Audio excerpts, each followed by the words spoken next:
വലിയൊരു സംഭവമാണ് ഈ തെറ്റി നിൽക്കുക. ഇതൊക്കെ ഇപ്പൊ ഇന്ന് നല്ലൊരു ചാൻസ് ആണ്. ഞാൻ ഇന്ന് കുട്ടികളെ സമയമാണ്, കുട്ടികളെ സമയം കാവലില്ല, നിങ്ങൾ പറയണം. ചില കുട്ടികളെ സമയമാണ് ഇന്ന്. നമ്മളെ കുട്ടികളെ വയലൊക്കെ വന്നാലല്ല, എനിക്കറിയാം, സത്യമായിട്ട് അറിയാം. ചില ഓരോ കുട്ടികളുടെ വായിൽ നിന്നും, എന്റെ മോന്റെ വായിൽ നിന്നും ഒരു ഹബീബിന്റെ മധു കേൾക്കണം എന്ന് കരുതി വന്നിരുന്ന ഉമ്മമാരും എല്ലാവരും. അതിന്റെ അടിയിൽ ഞാൻ ഇവിടെ വന്ന് കാണി ഈ ചങ്ങയത്ത് അവിടെ ഇങ്ങനെ കരുതി. അപ്പൊ ഞാനത് പറയുന്നത് എന്താണെന്ന് വെച്ചാല്, ഈ തെറ്റി നിൽക്കല് ഇന്നൊക്കെ ഈ ഒരു സമയം എന്തെങ്കിലുമൊക്കെ കാരണത്താൽ നിസാര കാര്യം ഉണ്ടാവുള്ളൂ.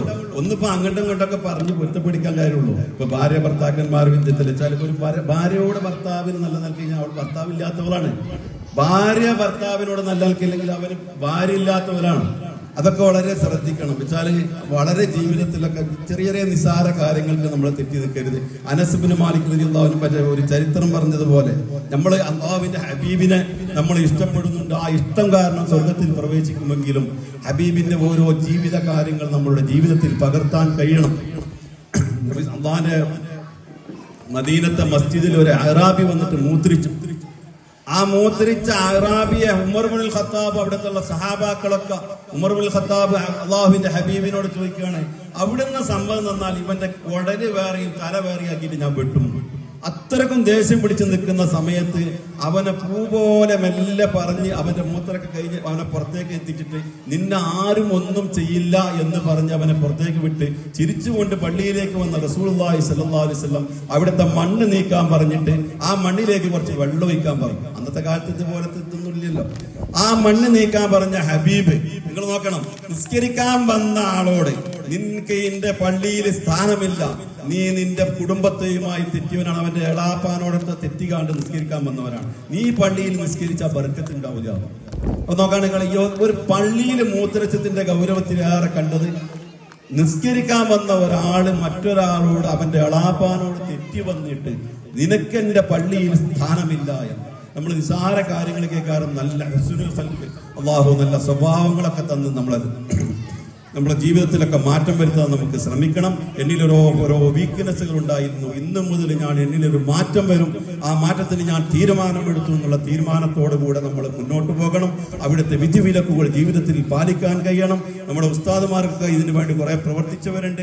ഞാനിവിടെ നന്ദി പറയലല്ല, എന്റെ പ്രസംഗം അതുമല്ല. ഏതായാലും ഇതിന്റെ പിന്നിൽ നമുക്കൊരു മനോഹരമായി സദസ്സ് കിട്ടിയത് ഇവരുടെയൊക്കെ പ്രവർത്തനങ്ങളാണ്. ഈ മക്കൾ ഇവിടുത്തെ പൂർവ്വ വിദ്യാർത്ഥികളായിരിക്കും. ആ പൂർവ്വ വിദ്യാർത്ഥികളുടെ പ്രവർത്തനം 4-5 ദിവസം ഞാൻ അങ്ങനെ പള്ളിക്ക് പോകുമ്പോഴൊക്കെ കാണുന്നതാണ്. അവർ ഊണില്ല രാത്രിയെ പകലാക്കി, പകലിനെ രാത്രിയാക്കി, ഒരേ ശരീരം ഒരേ മനസ്സുമായി ഇതിനു വേണ്ടി പ്രവർത്തിച്ച പൂർവ്വ വിദ്യാർത്ഥികൾ, അല്ലാഹു അവർക്കെല്ലാം ആരോഗ്യവും ആഫിയത്തും ദീനിന്റെ വഴിയിൽ ദഅവത്തിന്റെ വഴിയിൽ പ്രവർത്തിക്കാനുള്ള അവർക്കുള്ള സന്മനസ്സും അവർക്ക് കൊടുക്കണേ റഹ്മാനെ. ഇതുപോലെ ഞങ്ങളുടെ മക്കൾ, നാളെ ഞങ്ങളെ കാലശേഷം ഞങ്ങളുടെ മക്കളും ഇതുപോലെ ദഅവത്തിന്റെ വഴിയിൽ ദീനിന്റെ വഴിയിൽ പ്രവർത്തിക്കുന്ന മക്കളാക്കണേ റഹ്മാനെ. അല്ലാഹു ഞങ്ങളെ ഒരുമിച്ച് കൂടുതൽ നീ സ്വീകരിക്കണേ റഹ്മാനെ. അല്ലാഹു മുഖ്ലിസീങ്ങളായ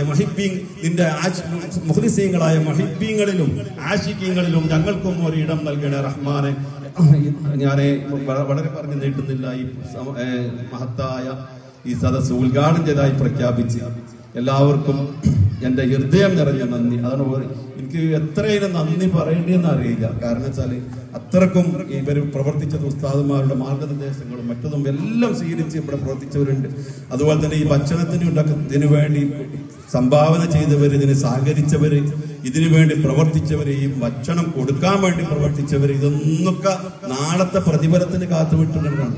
അതൊക്കെ അവർക്ക് നാളെ അവരുടെ മീസാനിൽ ഭാരമുള്ള വിഭവമാക്കി കൊടുക്കട്ടെ. മുത്തുനബിന്റെ ചാരത്തായിരിക്കാൻ ഭാഗ്യം ലഭിച്ച മഹാഭാഗ്യശാലികളിൽ അല്ലാഹു നമ്മെ ഉൾപ്പെടുത്തട്ടെ. തിന്മകളെ നിരാകരിച്ച് നന്മകളെ സ്വീകരിച്ചുള്ളൊരു ജീവിതം നയിക്കാൻ അല്ലാഹു നമുക്ക് തൗഫീഖ് നൽകട്ടെ. ഞാൻ ഈ മാത്തായ ഈ പരിപാടി ഉദ്ഘാടനം ചെയ്തതായി പ്രഖ്യാപിച്ച് എല്ലാവർക്കും എന്റെ ഹൃദയം നിറഞ്ഞ അസ്സലാമു അലൈക്കും വറഹ്മത്തുള്ളാഹി വബറകാതുഹു.